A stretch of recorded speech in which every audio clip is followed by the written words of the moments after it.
depth on our top story. Let's speak with Rene De Castro, International Studies Professor at the De La Salle University. Professor De Castro, thank you for joining us. Good evening. Hello, how are you doing? I'm doing great, sir. Well, can you tell us, what should we make of this most recent denial? Beijing saying not true, that they're going to build a radar system on Scarborough. Probably you have the local government in Hainan Island that is bent on building that radar facility. Then, of course, the central government in Beijing would have to take the overall picture. So China is now caught in a dilemma whether it would push through with the build-up of that radar station, which of course has strategic. It's not has something to do with environment, it's strategic. As Justice Carpio mentioned, China needs to build up its capabilities to monitor aircraft entering into the South China Sea, and building up that radar facility would enhance Beijing's capability to monitor air traffic in the South China Sea. But on the other hand, it's have to take into account this newfound friendship with the Philippines. So we simply don't know how the Chinese authority would eventually decide on whether it would have to push through with its strategic goal or would have to take into account its rapprochement with the Philippines. So Beijing trying to strike a balance between, its need to monitor, in so many words, other major power, other world powers, and at the same time needing also to balance what it wants and what the local government, like you said, Hainan, wants. I think in the end, it will be strategic exigency that will matter more. I see.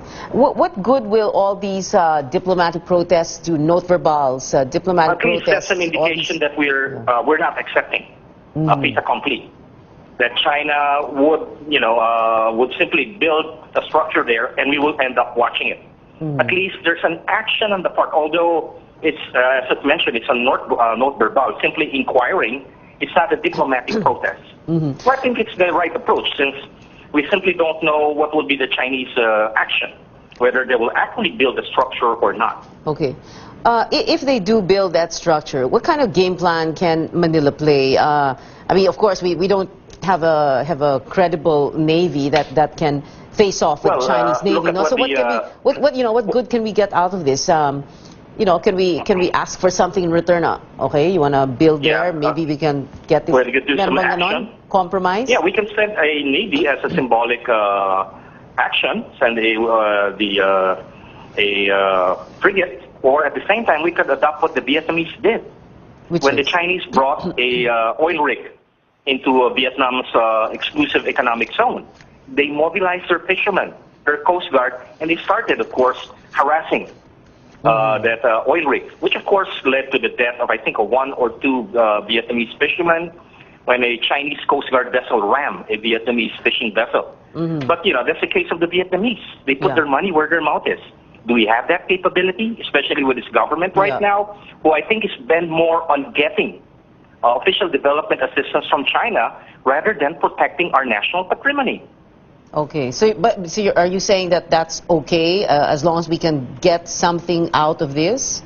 No, I'm saying that, we shouldn't be doing that? I don't know if you've noticed the coincidence that you have this issue coming out, and when you have this Chinese economic minister coming to Manila, signing a $6 billion deal for infrastructure development. Right. So I don't think that's a coincidence. Okay. So the money there, that's why you have this muted response by President Duterte that he cannot do anything about it.